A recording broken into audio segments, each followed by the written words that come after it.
السلام علیکم ورحمۃ اللہ وبرکاتہ۔ نیکی کے سفیر، تیرتی قبر کا پارٹ 2۔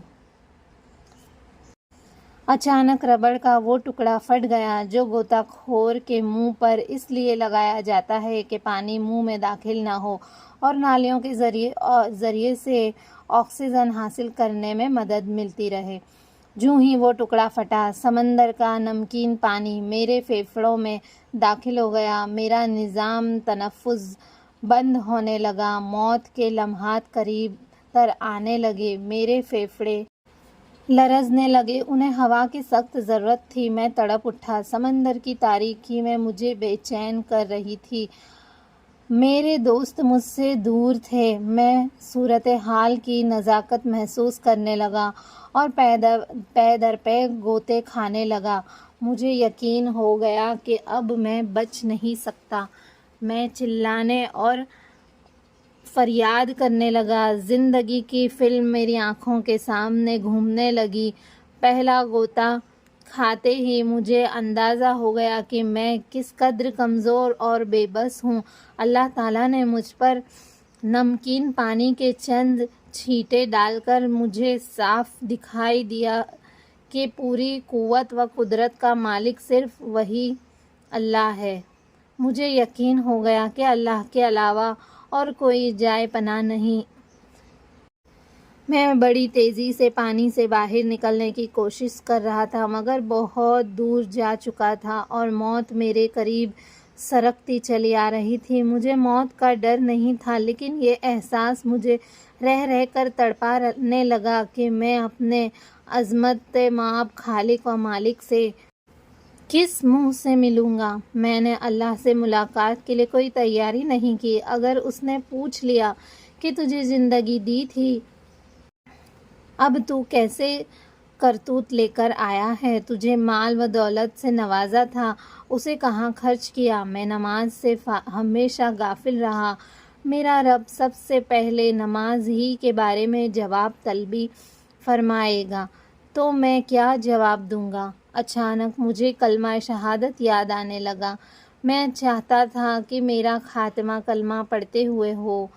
ابھی میں نے اشہدو ہی کہا تھا کہ میرے حلق میں پانی بھر گیا۔ یوں لگا جیسے کسی خفیہ ہاتھ نے میرا گلا گھونٹ دیا ہے تاکہ میں بول ہی نہ سکوں۔ میرا دل پکارنے لگا، اے میرے پروردگار، تھوڑی سی مہلت دے دے۔ اے میرے اللہ، چند لمحات کے لیے مجھے خشکی پر پہنچا دے۔ لیکن بچاؤ کی کوئی صورت نظر نہیں آ رہی تھی۔ میں ہر چیز سے بیگانہ ہو گیا۔ بحر ظلمات یعنی کہ سمندر کے اندھیروں نے مجھے مایوس کر دیا لیکن میرے رب کی رحمت کی تو کوئی انتہا نہیں۔ اچانک ہوا میرے سینے میں اترنے لگی، تاریکی چھٹ گئی، میری آنکھیں کھل گئی۔ میرے ایک ساتھی نے ہوا کا پمپ میرے منہ پر لگا دیا، وہ مجھے مکمل ہوش میں لانے کی کوشش کر رہا تھا۔ میں نے اس کے چہرے پر خوشی کے آثار دیکھے تو میں سمجھ گیا کہ اب میں خیریت سے ہوں۔ تب میرا دل، میری زبان اور جسم کا ایک ایک سیلز پکار اٹھا، اشہد اللہ الہ الا اللہ و اشہد ان محمدًا عبدہ و رسولہ۔ الحمدللہ، میں اس حقیقت کی گواہی دیتا ہوں کہ اللہ کے سوا کوئی معبود نہیں، اور میں اس حقیقت کی بھی گواہی دیتا ہوں کہ محمد صلی اللہ علیہ وسلم اس کے بندے اور اس کے رسول ہے۔ تمام تعریفیں اللہ ہی کے لیے ہیں۔ اس ہستی کا بے حد شکریہ ہے کہ جس نے مجھے اس مصیبت سے نجات دی۔ میں پانی سے نکلا تو اب میں پہلے والا یونس نہیں تھا۔ میری زندگی میں انقلاب آ چکا تھا۔ اب مجھے روز بروز اللہ کا قرب نصیب ہونے لگا۔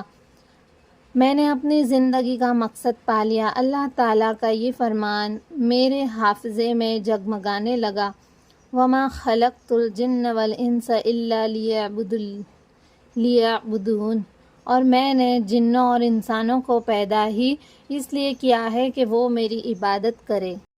یہ بالکل اٹل حقیقت ہے۔ اس نے ہمیں بیکار اور بے مقصد پیدا نہیں کیا۔ چند دنوں بعد مجھے اپنے ڈولنے اور ڈوبنے کا واقعہ پھر یاد آیا۔ میں سمندر کی طرف گیا، غوطہ کھوری کا لباس پہنا اور پانی میں چھلانگ لگا دی۔ میں سمندر کے بیچ میں اسی جگہ چل دیا جہاں مجھ پر ہچکولے کھانے کا ہولناک ماجرا ہوا تھا۔ وہاں میں نے اللہ کے حضور سجدہ کیا۔ مجھے یاد نہیں کہ میں نے کبھی اپنی زندگی میں اپنے پاک پروردگار کی یاد میں اس قدر ڈوب کر سجدہ کیا ہو۔ میں ایسی جگہ سجدہ ریز تھا کہ مجھ سے پہلے کبھی کسی نے وہاں سجدہ نہ کیا ہوگا۔ امید ہے کہ قیامت والے دن وہ جگہ میرے سجدے کی گواہی دے گی۔ میرا اللہ اس سجدے کی وجہ سے مجھ پر رحم فرما دے گا اور مجھے جنت میں جگہ دے گا انشاءاللہ۔ اللہم آمین۔ تو دوستو، آئیے ہم جانتے ہیں میں نے اور آپ نے اس سے کیا سیکھا۔ یہ کہانی بہت خوبصورت تھی۔ اس کی جو ایک سٹوری ہے یہ نیکی کے سفیر کی، اگر آپ غور کریں گے تو آپ کو اس میں کچھ نہ کچھ سیکھنے کو ملے گا۔ اور یہ جو سٹوری تھی تیرتی قبر، یہاں نیکی کا سفیر کون ہے؟ مصیبت۔ لوگ دنیا میں کھوئے ہوتے ہیں، اللہ کی مختلف نیکیوں کے سفیر بھیجتا رہتا ہے اللہ۔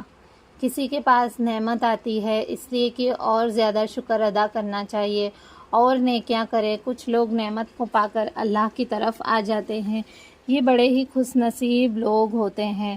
دوسرا سفیر مصیبت ہے۔ ہم دنیا میں کھوئے ہوتے ہیں اور اچانک اللہ مصیبت کا سفیر ڈال دیتا ہے تاکہ تکلیف کے وقت اللہ کو پہچان لیں ہم۔ جو ان چھوٹی چھوٹی چیزوں سے نیکی کی طرف نہیں آتا انہیں اللہ پاک بہت بڑا سفیر بھیجتا ہے جو ہے موت۔ کل نفس ذائقۃ الموت۔ اور اس کے 4 موٹیو ہے، 4 سفیر ہے نیکیوں کے، جو آپ چاہیں تو لکھ لیں۔ سب سے پہلی ہے نعمت، پھر مصیبت، اور پھر قرآن کا علم ہے اور حدیث کا علم ہے، یہ سب ایک ہی ہے۔ جو ان 3 پہ نہیں آتا اللہ پاک پکڑ کے انہیں موت کی طرف لاتا ہے، کیونکہ اللہ نے دروازہ بند کر دیا ہے۔ موت کی ہچکیوں کے ٹائم توبہ کے دروازے بند ہو جاتے ہیں۔ آپ ایک پل کے لیے سوچیں، کیا آپ کو کبھی نئی زندگی نہیں ملی؟ کئی خوشیاں ایسی ہوتی ہے کہ بندہ جھٹ سے سجدے میں چلا جاتا ہے۔ ایسی خوشیاں اچانک آتی ہے، لیکن انسان اس دنیا میں ایسا غافل ہے کہ مت پوچھئے۔ یہ یقین ہے کہ ایک دن سب کو مرنا ہے، لیکن یہ یقین نہیں کہ مجھے بھی مرنا ہے۔ بیمار پڑے بندے کو بھی یقین نہیں ہوتا کہ مجھے مرنا ہے۔ جیسے لوگ مال کمانے نکلتے ہیں ویسے ہمیں نیکی کمانی چاہیے۔ جیسے لوگ نقصان سے ڈرتے ہیں ویسے گناہوں سے ڈرنا ہے۔ بال سفید ہوتے ہیں یہ بھی ملک الموت کے جلد ہی آنے کی ایک نشانی ہے۔ جو اچھے وقت میں اللہ کو یاد کرتا ہے، دکھ مصیبت غم میں اللہ اس کی جلدی سنتا ہے۔ تو دوستو، خوشیوں میں رب کو یاد رکھیے، خوشی میں صبر کرے۔ اللہ پاک ہمیں ہر چیز سے بہترین فائدہ اٹھانے والا بنا دے، آمین۔ السلام علیکم ورحمۃ اللہ وبرکاتہ۔ اللہ حافظ۔